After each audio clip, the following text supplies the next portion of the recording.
Hello everyone, welcome back to my channel. My name is Roxy and this is Bookish Plans and Things. So today I am going to be doing a little bit of a different video than I normally do. I thought I would share with you guys the movies that I watched the first half of this year. So these are all movies only that I've watched from January 1st through June 30th. I will not be including any movies that I rewatched. I will not be including any of the comedy stand-up hours that I watched, and I also will not be including TV series or limited series because I would feel the need to explain or talk about each episode in order for you guys to understand why I gave it the rating that I did.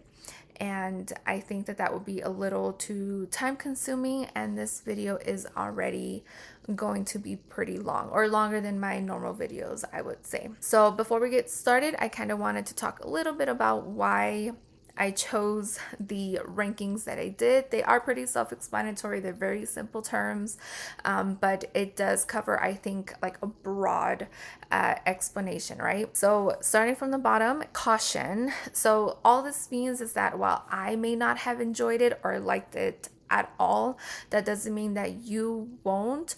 So this is just maybe like a word of warning, like, hey, here are the reasons why I did not like it and probably why I hated it, and it would be under my list to never ever watch again. However, for these reasons, you may end up liking it, and that's great. When it comes to art, it is very subjective. What I may like, you may not like, and vice versa. So just proceed with caution. Don't say you weren't warned.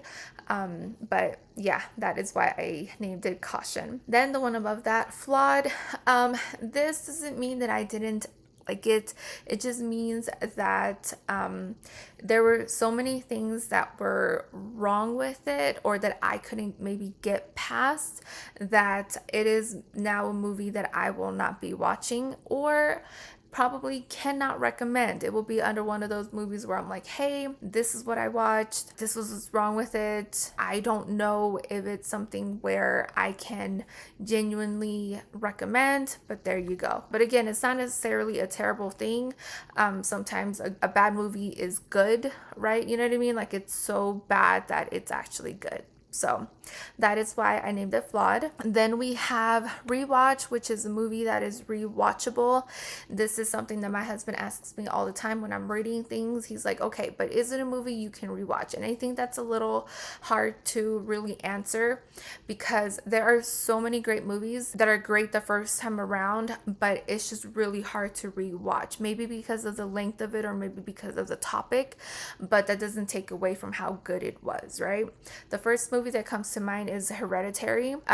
Since it came out in 2018, I've only rewatched it maybe 2, maybe 3 times, and that one comes to mind because we just recently rewatched it. But it deals with heavy topics, right? It deals with grief, it deals with loss, and it deals with family, generational trauma. Those aren't things that I want to go into a movie and be like, yeah, hey, this is a good time. And it's just a little too relatable. You know what I mean? Like, we all kind of have family that does that kind of sweep things under the rug. They don't talk about it. We don't discuss certain topics, right? They're too taboo. So it's rewatchable and it's a great movie, but it's not one that I will go to just to have on in the background, or, not a movie that I want to quote.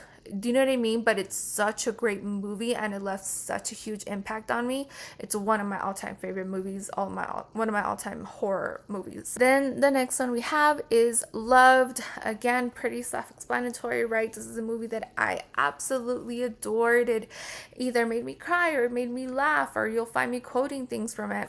Maybe there was something that was missing, or again, like that connection that I just did not get. So moving on to the last one, we have Obsessed, which I don't have any other words. Like, I am honestly obsessed with it. It was utter perfection, not necessarily in maybe how it was made or created, but just in how it made me feel, the impact that it had on me. And it is one of those where I am going to purchase immediately upon release because I have to have it in my library. So let's go ahead and get started with the ranking. So the first one that we have here is Backrooms, and this one I did enjoy. I did not know the backstory or the lore, and my kids did warn me about that. They said, Mom, you may not like it because you won't understand it. And yes, they were half right. I did enjoy it. I thought it maybe was a little boring sometimes during like the world building, and I am a big fan of slow burn, but this one just didn't have the end result that I thought it was going to be. I did like the weirdness of it. I thought it was different than your typical horror, which I did enjoy. So this one will go under the rewatch tab because it is a movie that I do want to rewatch with my kids once it is available on streaming. Then we have Bayou. So every summer I like to watch horror movies that are based in the water, and in years past I've watched plenty of shark movies, but this year I wanted to maybe kind of dive a little bit deeper into the ocean, if you will, and I chose Bayou. This one is pretty much like Cocaine Bear. So if you've seen Cocaine Bear, you know what I mean. This is just your run-of-the-mill kind of small budget horror, which doesn't necessarily mean it's a bad thing. It's just, not gonna be memorable after you watch it. I'm gonna go ahead and put this under flawed. This is those kind of movies you can have on in the background and not pay super close attention to it, but you still know what's going on. So for that's why I'm putting it under flawed and not under caution, because it is something I can recommend to you. Then we have Night Shift. Night Shift is a supernatural horror. I did not get the supernatural part, but I did like the premise and I thought that it had potential. There were moments where I was like, okay, this could be good if only it had been done maybe a little differently. But overall wasn't the best, and honestly I kind of forgot what else happened other than the little moments, but I put it under flawed because it is one I can recommend if maybe you're looking into starting horror movies, because I think it is a good intro to that. Then we have Leviticus. This one I watched with my husband as well, and this one is like a horror romance kind of genre, I would say. I enjoyed it. I think I gave it like a 3.5 star. It is something I do want to rewatch again. I love the premise. I thought that the idea of the villain, quote unquote, really enjoyed it, thought it was good, and I do recommend that one for a good kind of maybe a rainy day. Up next we have Dive. Again, I just was looking for underwater thrillers, horrors. This one falls under a thriller, and it follows two sisters that are pretty much trying to survive going underwater, and it's a good story. It was a little slow, but I do recommend it if you are looking for less horror and more of a suspenseful kind of edge of your seat thriller. I thought this one was pretty good for that. Up next we have Disclosure Day, which is a more recent release. I am not like a huge sci-fi nerd or anything, but I do enjoy sci-fi horror or sci-fi thrillers. But my husband that's more his thing, right? He loves sci-fi and fantasy and all that stuff. This one did have quite a few fantastical elements. It is Steven Spielberg after all, but I loved the casting, the acting. I love the story. It had me hooked from the beginning. I really enjoyed it. I thought Emily Blunt was amazing per usual, and I do recommend it if you're looking for a good alien thriller. I think it's a perfect summer thriller. Then we have Five Nights at Freddy's. This one I watched with my kiddos. They are huge, Five Nights at Freddy's fans. They've been watching it since they were little. I enjoyed the first one. The second one was not the best at all. The first one kind of, maybe because I went in with low expectations, but it was scarier than I thought it would be for little kids, right? Like, it's a perfect horror movie to kind of get kids into it if they want to. The second one, though, not scary, not memorable. I honestly don't remember what happened in this one.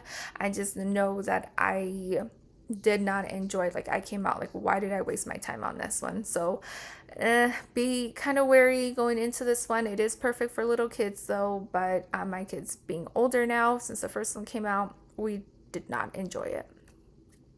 Then we have Ready or Not, which stars Samara Weaving. She plays a newly married woman, but she did not have any idea what the family she married into was really about. So it is her surviving this family.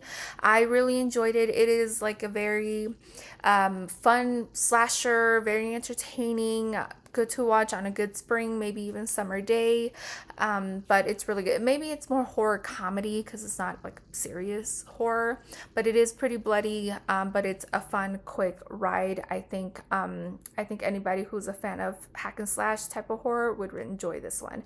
It is available on Hulu.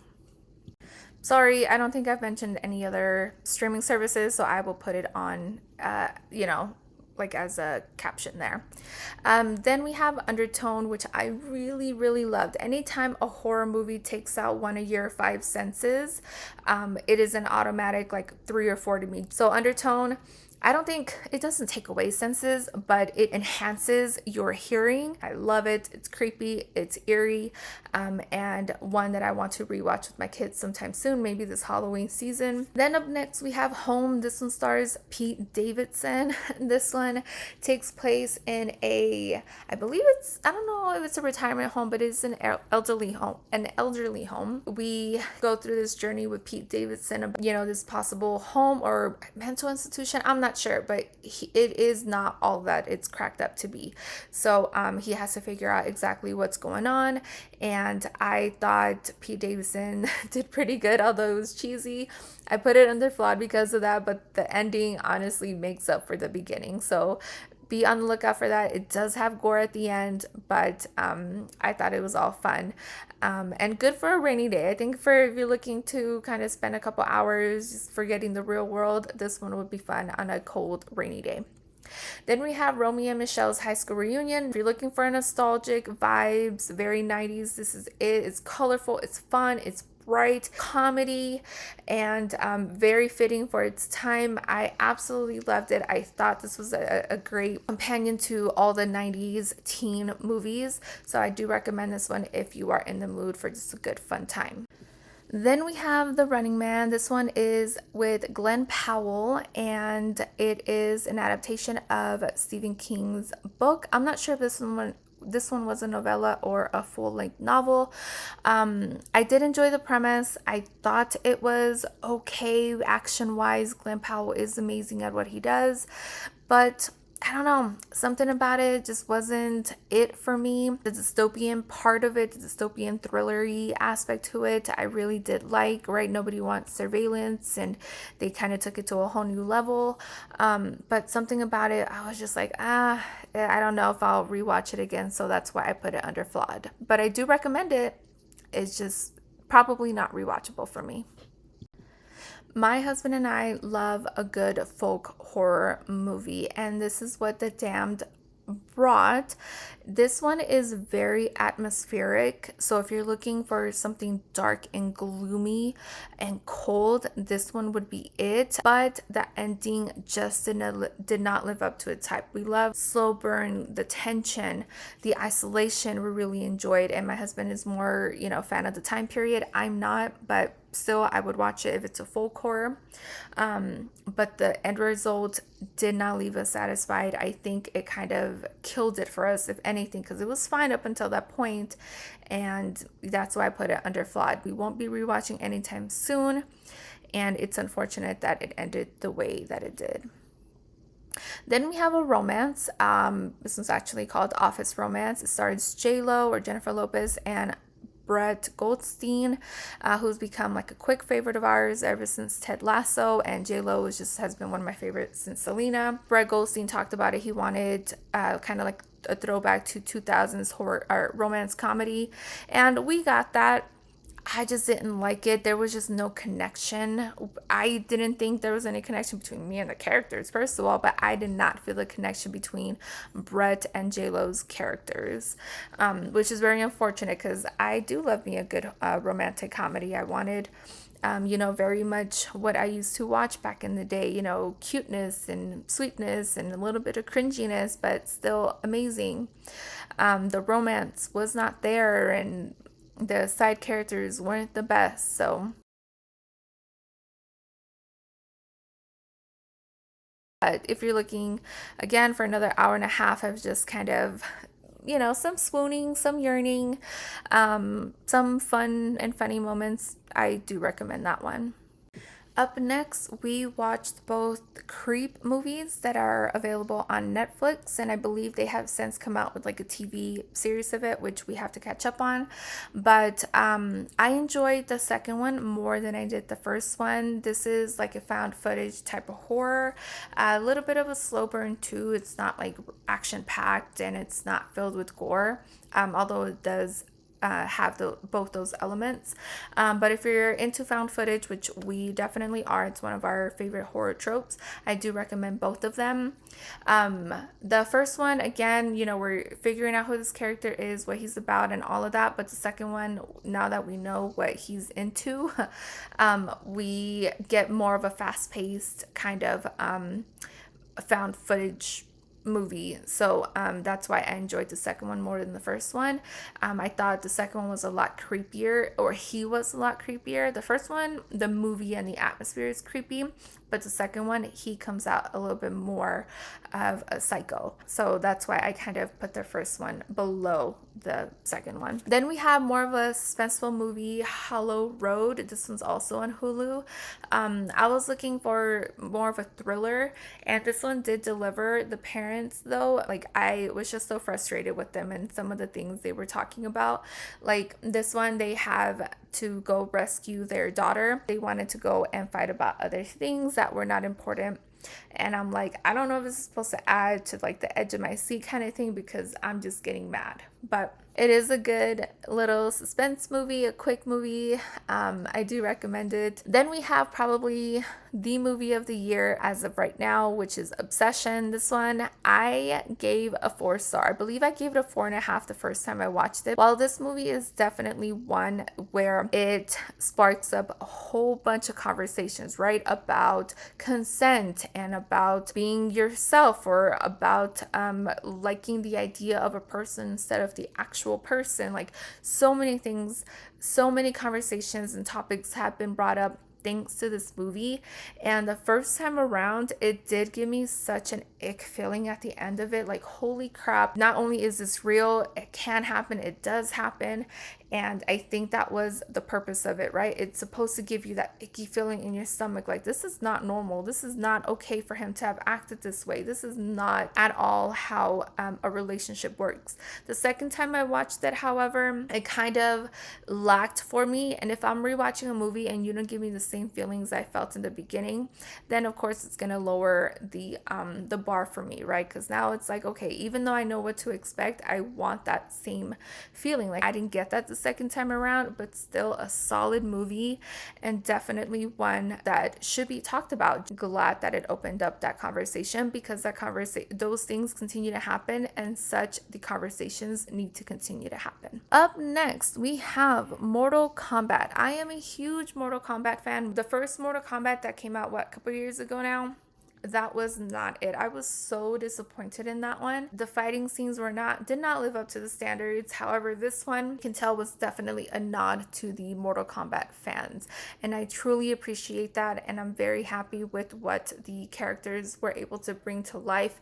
The fighting scenes were pretty decent. I think one or two of them definitely stand out to me. Overall, it was a great fun time. I gave it a 4-star. I loved it, and will be having this in my collection in the near future. But if you're looking for a good fun time, Mortal Kombat will definitely be the one that you want to watch this summer, or even this fall. I think this is a good movie to watch at any time of the year. So the next one, we have Toy Story 5. This one was a family movie. Toy Story is one of my all-time favorite animated movies. I first watched it when it came out back in the 90s and became obsessed, and I have since shared that love with my children. And in the past 16 years, almost 17 years that I've been a mother, they have grown with me, and I thought it was okay. I liked the idea of it being in current times, right, with the devices and all the technology, and kind of how that probably impacts our attention span and our love for our actual toys. So I do recommend it. It's a feel-good family movie. Jessie did her thing, but not my favorite of the series. Then we have Passenger. Passenger did not get the greatest ratings, but I actually enjoyed it. One of my biggest fears is our road trips, especially at night, and I think this brought that out. Yes, there's a supernatural element to it, which is what I like about it. I love the supernatural horror, but and the religious horror, and this kind of brought both of them together. No, it's not perfect. Then we have Supergirl, again, another one that did not get good ratings, but I enjoyed it. I thought the girl, oh, forgive me, I forgot her name, who played Supergirl this year, she's cute. I did not understand why they had to make her an alcoholic, but I enjoyed it. I don't care for the ratings. I will be rewatching this one, and I will be owning this because I thought she did amazing. A little too much CGI, but overall, I hope to see her in future DC movies as Supergirl. Then we have The Furious, which is more of my husband's thing, like the whole martial arts thing. I think once you've seen one, you've seen them all, but this was good, and I thought it was pretty decent. I liked it better than I thought I would.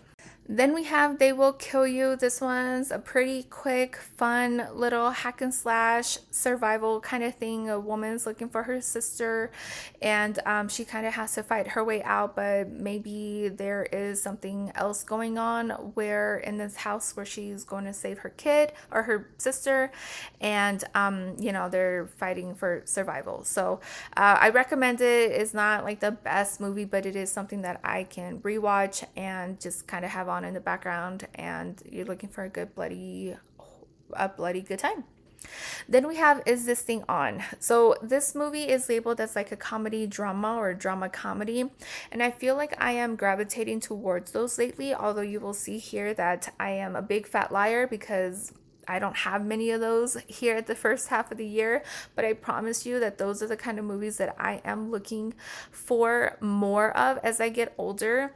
So if you have any recommendations like that, please let me know because I want to see more of them. I love a movie where it has a lot of dry humor and there is a little bit of drama going on behind it, but I don't want drama as in just drama to have it. Like, I need drama that is actually real and raw, maybe a bit unfiltered, you know what I mean? So I just want real world connections here. So if you have anything like that, please recommend them to me. I definitely want to make time for those. But Is This Thing On is pretty good. I love Will Arnett. I love his humor. I love, like his whole podcast and Jason Bateman and all that. So I do recommend this one if you're into drama comedies as well. Then we have, I think this one's called Wind Chill, and I've never heard of this. I was looking for a winter horror, winter thriller kind of movies, and this one came up, and I consider myself a big Emily Blunt fan, but this one has gone under my radar, or under the radar in general. But I had a hard time with this one. I liked it because it was very atmospheric. Like, if you're looking to be cold, this one is it for you. Like, it is a cold, icy movie.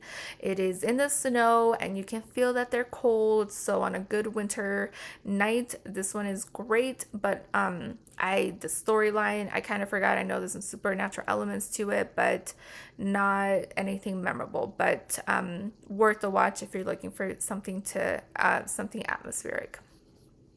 Then we have another summer horror, summer thriller, No Way Up. This one is a survival movie. It does have sharks in it, but I did enjoy it. It was a little, tension build, but, again, not one that I'll rewatch, but a good one to watch on a summer night. Then we have Scream 7. So Scream, I took my girls actually, to watch this with me. Anything hack and slash is always going to be in the middle of the road, Scream included. I love that franchise. It's one of my favorite horror franchises, but Scream to me, is always going to be great. It doesn't take itself too serious. It pokes fun of itself, if anything, but this one was a bit disappointing. But still a 3. I will be rewatching this over and over. All of them. I'll be rewatching all Scream. I love them all. Then we have Bury the Dead. Zombies are another favorite horror trope of mine. I love the idea of zombies. I don't know why. Well, I love how so many people can come up with ideas of how to survive zombies. So I definitely recommend this one. It was a bit of a disappointment at the end as to her reasoning why she put herself in this position, but overall, it was a fun time. Up next, we have Game Night, and it stars Rachel McAdams and Jason Bateman.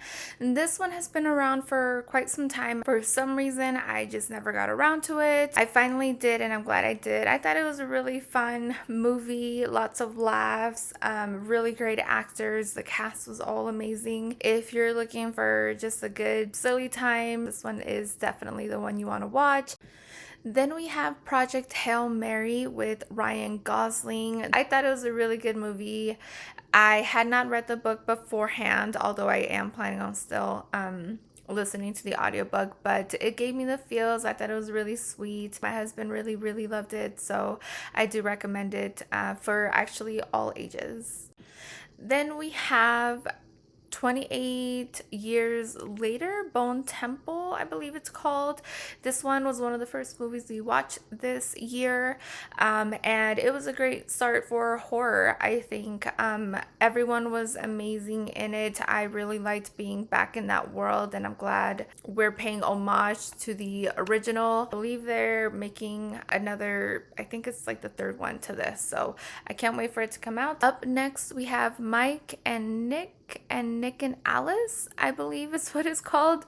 It has Isa Gonzalez, it has James Marsden and Vince Vaughn. Oh my gosh.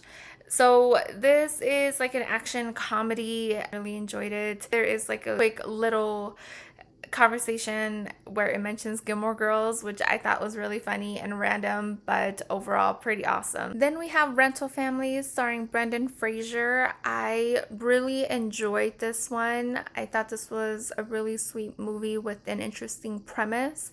I don't know if it's something that actually happens, although it does sound like it can, but I really liked it. Brendan Fraser honestly always chooses projects that are just really lovely pictures. So I do recommend this one, possibly as a family movie. I think if you have kind of preteens, they'd appreciate this movie.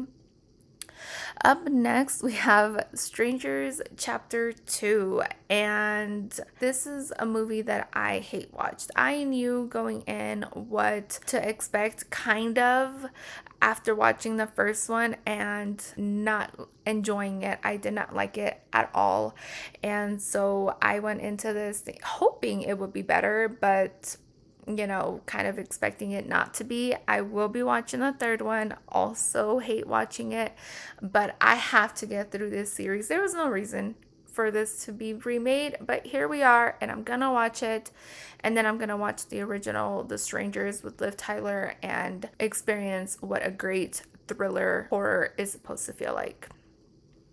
Up next, we have the Super Mario Galaxy movie. This is another one that I kind of was disappointed in. I mean, it wasn't terrible. It's just, it is very colors galore. Like, it is filled with colors. It is, I mean, I didn't like it as much as I thought. If they make a third one, yeah, I'll be watching it with my kids if they choose to. There's so many characters that they can add, and I hope they do. But yeah. Send Help with Rachel McAdams. This one was okay. It wasn't the best. I was hoping for just a little bit more, but it's still a fun survival thriller. It's not a horror, it's a thriller. I enjoyed it. I recommend it. Not the bloodiest, so not gory or anything. It was fun. Up next, we have Splitsville. This is another maybe drama comedy, heavy on the comedy. I'm putting it under rewatch, although I personally don't think I'll be rewatching it anytime soon. But if you're looking, I don't think it's a romantic comedy, so don't go into it thinking it's that, because it is very not. I don't know what they marketed it as, but it is not a romantic comedy. It is more of a drama comedy.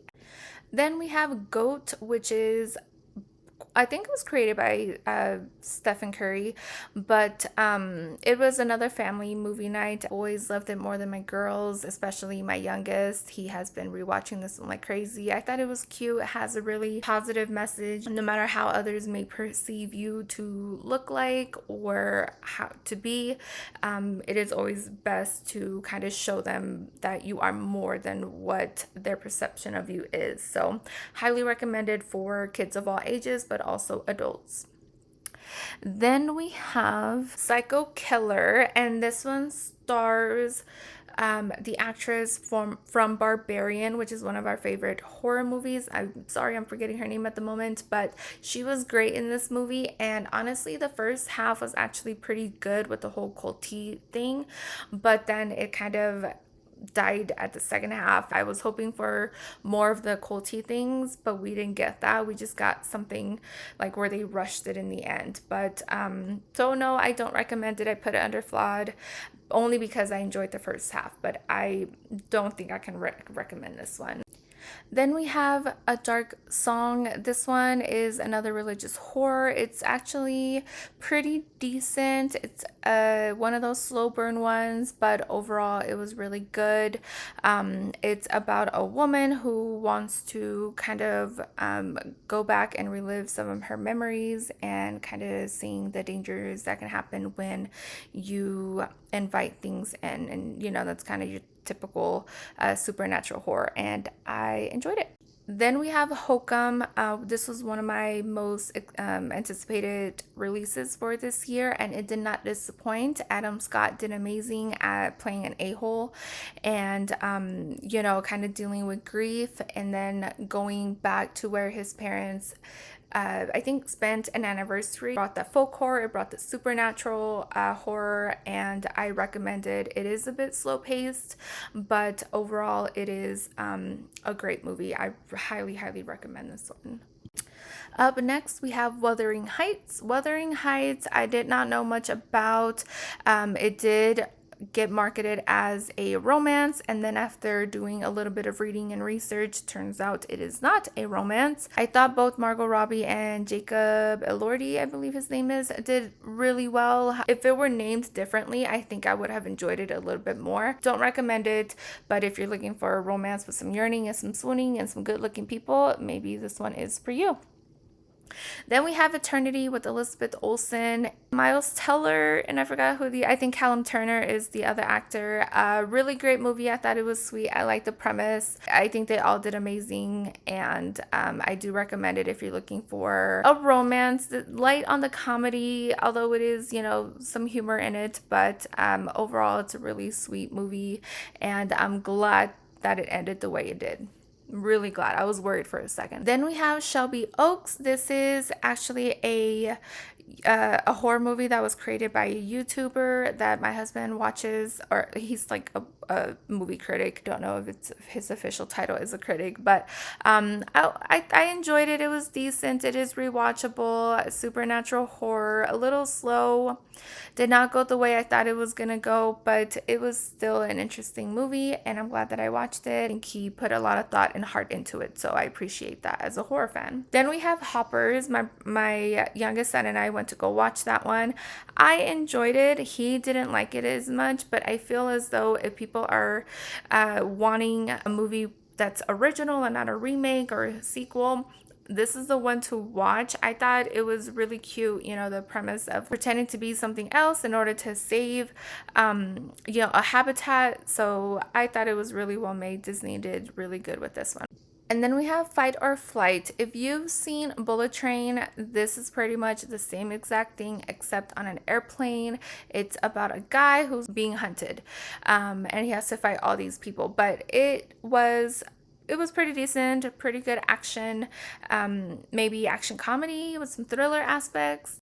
Then we have Table 19, which stars Anna Kendrick. Can't remember the premise right now. I just remember she was out at a wedding, I believe, that her ex was a part of as well, or he somehow shows up, and then kind of going from there. Don't remember the plot, but I do remember that I did like it.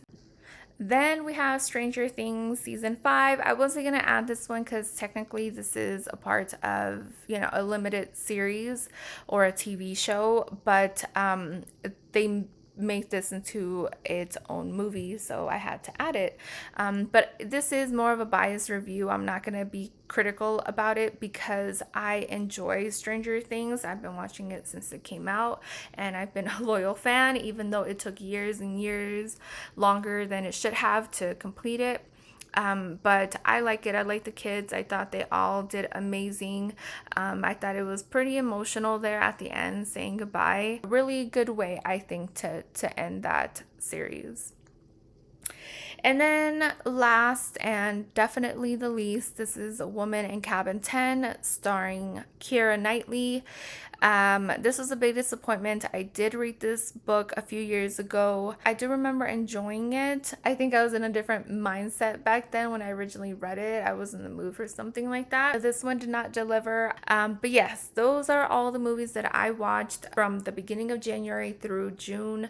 And yeah, let me know what you guys think. Let me know what you guys watched, any movies you recommend. Let me know what you guys think of these movies, of my tier ranking. Were they too simple? Maybe I was too harsh, or maybe I was too lenient? Let me know down below. Thank you guys so much for hanging out with me as long as you did. I truly appreciate it, and I will see you guys next time. Bye.